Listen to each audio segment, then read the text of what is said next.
है everyone, Kaushik this side. तो आज हम लोग डिटेल डेटा रेजिंग एनालिसिस देखेंगे। लास्ट वीडियोस में कुछ लोगों को बहुत स्पीड में लगा वो वीडियो, तो इसलिए this is the detail video. So पहले हम लोग देखेंगे डेटा रेजिंग एनालिसिस या क्रेडिटर रेजिंग एनालिसिस का क्या यूज है। सो पहला क्या, it helps to identify any irregularities. अगर कोई इरेगुलरिटीज है तो उसको आपको आइडेंटिफाई करने में हेल्प करेगा। और अभी क्या है, मैंडेटरी हो गया है to present the ageing analysis report in the audited report, तो उसके लिए भी आपको हेल्प लगेगा। और अगर आपका क्लाइंट डाटा नहीं दे रहा है, नॉर्मली एजिंग अपने सिस्टम से निकालते हैं, बट या तो आपका client bill to bill entry नहीं कर रहा या फिर डाटा ही नहीं दे रहा, तो उससे क्या आप एक्सेल में लेके मैनुअली कैलकुलेट कर सकते हो। इससे क्या करोगे, आप गैप आइडेंटिफाई कर सकते हो। सेल एंड परचेस का जो गैप होता है कि कितना सेल हो रहा है, कितना बैंक में आ रहा है, कितना डेटा रह रहा है, उस हिसाब से वो एजिंग है कि नहीं, तो यू कैन आइडेंटिफाई गैप्स।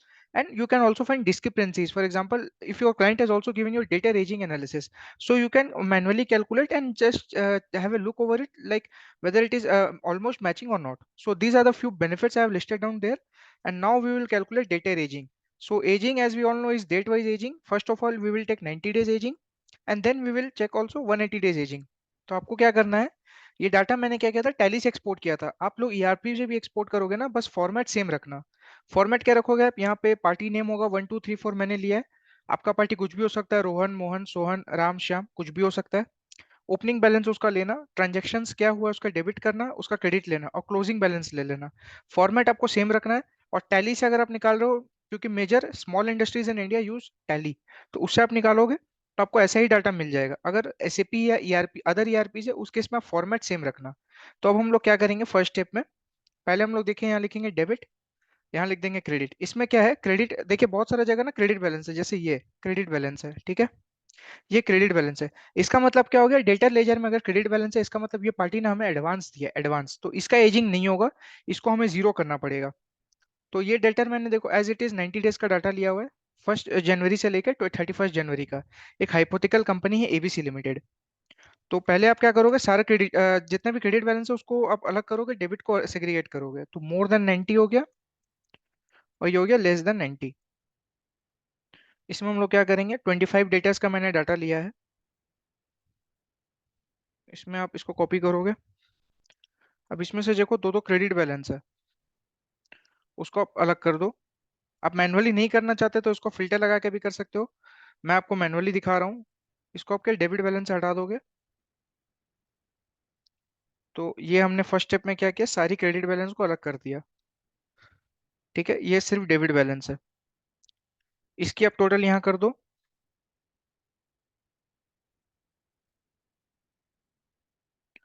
और क्रेडिटर की टोटल यहाँ लिख दो, ठीक है। ये हम लोग का बैलेंस हो गया।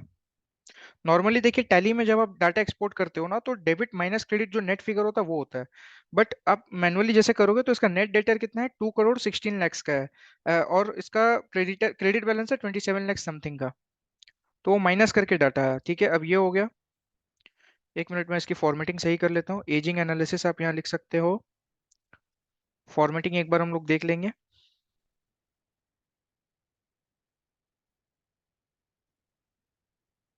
फॉर्मेटिंग मैंने सही कर दी। अब निकालते हैं मोर देन 90। तो मोर देन 90 हम लोग कैसे निकालेंगे, ये देखो, इज इक्वल टू करेंगे आपका जो ओपनिंग बैलेंस है, डेटर का जो ओपनिंग बैलेंस है, माइनस क्रेडिट, क्रेडिट मतलब और उसमें कितना आया, ठीक है। डेटर मतलब क्या, क्रेडिट मतलब कितना पेमेंट आ चुका है, तो ओपनिंग कुछ था नहीं, क्रेडिट आया, ठीक है। ये हो गया माइनस। तो ये सेकंड स्टेप में आपको डाटा ले लेना है मोर देन 90 का, ठीक है। जैसे कि मैंने आपको बोला, जितना क्रेडिट बैलेंस है वो सब जीरो रहेगी, और जितना माइनस बैलेंस आता है मोर और लेस की जो टेबल है, वो उसको भी आपको जीरो करना है। तो मोर देन 90 और लेस देन 90 उसको भी आपको जीरो करना है। तो पहले आप मोर देन 90 निकाल के सबको जीरो कर दोगे। क्रेडिट बैलेंस है, मैंने आपको बोला था क्रेडिट बैलेंस को भी जीरो करना है, तो आओ पहले सारा क्रेडिट बैलेंस हम लोग जीरो कर देते हैं, ठीक है। इसको आप मैनुअली भी कर सकते हैं और फिल्टर लगा के भी कर सकते हैं। मैंने आपको मैनुअली ही दिखा दिया क्योंकि डाटा छोटा था। अगर लाइन आइटम जैसे 100 200 500 होते तो मैं फिर फिल्टर लगा के इसको ठीक कर लेता। तो ये सारे आप जीरो कर दिए, सबको आपको जीरो करना है, क्योंकि इसका मतलब क्या, नेगेटिव बैलेंस है, इसका मतलब मोर देन 90 कुछ है ही नहीं, ये सारी फिगर में लेस देन 90 है। अब देखो ये हो गया मोर देन 90। मोर देन 90 हम लोगों ने कैसे निकाला, फॉर्मूला आप चेक करोगे तो ओपनिंग बैलेंस में से जो पैसा हमें मिल गया है उसी को हम लिख किया, क्योंकि ओपनिंग में हमारा कितना, अगर हम आपसे 100 रुपए पाते हैं, आप मेरे को 3 महीने का आपका क्रेडिट पीरियड, आप मेरे को 50 रुपए दे दिए, तो 50 आप कितना रुपए मेरे को नहीं दिए 90 डेज के बाद, 50 रुपए नहीं दिए। ये सिंपल वो लॉजिक है। अब लेस देन 90 में क्या करोगे आप, आपका जो ये डेबिट बैलेंस आ रहा है क्लोजिंग का, उसमें से माइनस करके मोर देन 90 को जीरो कर दोगे। लेस देन 90 कैसे निकलता है, अगर आपको मैंने 2 रुपए दिए हैं, ठीक है, 1 रुपए अगर मोर देन 90 है, तो लेस देन 90 कितना हो गया, ऑटोमेटिकली 1 रुपया हो गया, ठीक है। अब इसमें से भी जो क्रेडिट बैलेंस है उसको जीरो कर दोगे, और जो नेगेटिव बैलेंस है उसको जीरो कर दोगे। तो हम लोगों ने कर दिया, ठीक है, ये एजिंग आ गई। आप ऐसे भी देख सकते हो, एक और मैं आपको लॉजिक बता देता हूँ।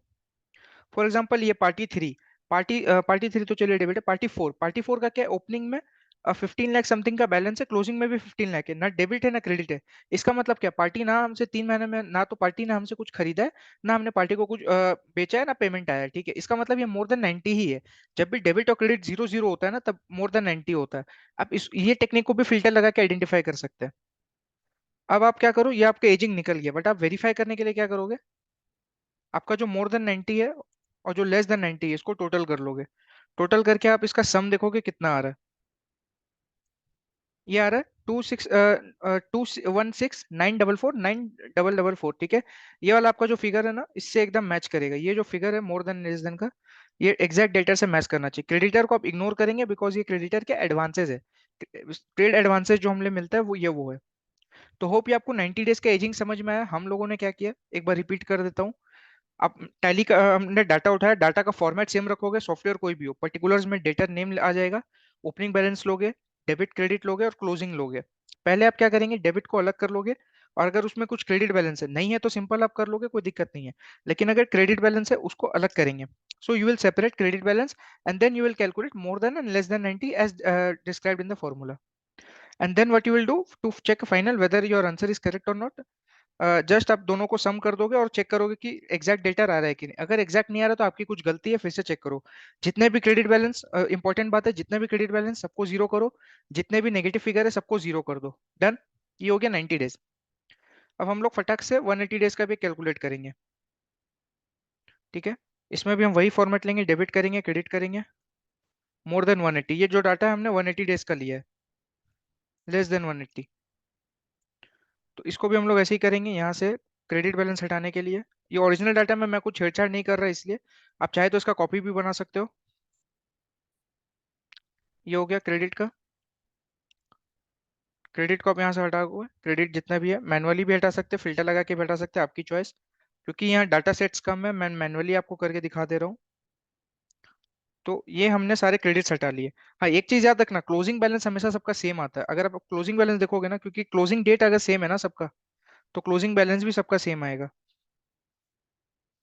ठीक है।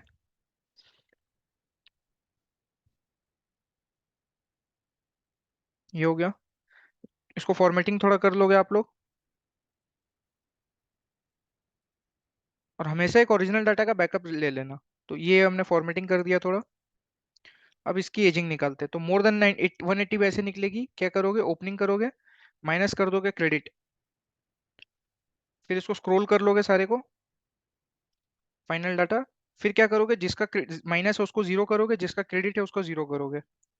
माइनस भी है क्रेडिट भी है, ठीक है, वो सबको आप जीरो कर दोगे, तो वो एजिंग में नहीं आएगा। सबको हमने जीरो किया, टोटल भी आ गया। फिर आप क्या करोगे, मोर देन 90, तो क्लोजिंग माइनस मोर देन 80 जो है वो होगा लेस देन 180। क्योंकि अगर 2 रुपए मेरे पास मोर देन 2 रुपए मेरे पास टोटल है, उसमें से अगर 1 रुपए मेरे पास 180 से ज्यादा है, तो लेस क्या होगा, 1 रुपए मेरे पास 180 से कम होगा, सिंपल लॉजिक है। इसमें भी क्या करोगे, क्रेडिट और माइनस बैलेंस को जीरो दिखाओगे। ये आपको बस थोड़ा ध्यान देना कि क्रेडिट और माइनस बैलेंस हमेशा जीरो रहे। अब फिर क्या करोगे, आप टोटल को वेरीफाई कर लोगे, टोटल को वेरीफाई कर लेंगे। देखिए टोटल सेम आ रहा है। और एक चीज आपने यहाँ अगर नोट करोगे, तो यहाँ मोर देन 180 कितना आ रहा है, 84,56,000 आ रहा है ना, 84,56,000। और यहाँ अगर आप देखोगे तो 1 करोड़ समथिंग आ रहा है। आपका कभी भी मोर देन 180 मोर देन 90 से ज्यादा नहीं हो सकता। लॉजिक सिंपल है ना यार। अगर मोर देन 190 है और मोर देन 180 से ज्यादा कैसे होगा। तो ये इसका आ गया। ये एजिंग का एक डिटेल एनालिसिस था। शुरू से एक बार और फाइनल रिपीट कर देता हूँ। क्लोजिंग बैलेंस लेना, डेबिट क्रेडिट को अलग करना, अगर क्रेडिट नहीं है वेल एंड गुड। अगर क्रेडिट बैलेंस भी बीच में, यानी उसमें क्या है, हमारी जो कंपनी है, क्लाइंट ने एक ही में दिखा रखा है ट्रेड एडवांसेस, कोई प्रॉब्लम नहीं है, क्रेडिट को अलग करोगे, क्रेडिट को कुछ नहीं करना है, जीरो करना है, ठीक है। और फिर डेबिट क्रेडिट को सेग्रीगेट करके मोर देन 90 और लेस देन 180, जो भी आपको लेना है, 30 डेज, 90 डेज, 180 डेज, मैं जनरल प्रैक्टिस बता रहा हूँ, 90, 180 और 365 डेज देखते हैं। और 3 ईयर्स का भी देखते हैं, अगर एमएसएमई इंडस्ट्री है, more than 3 years, less than 3 years.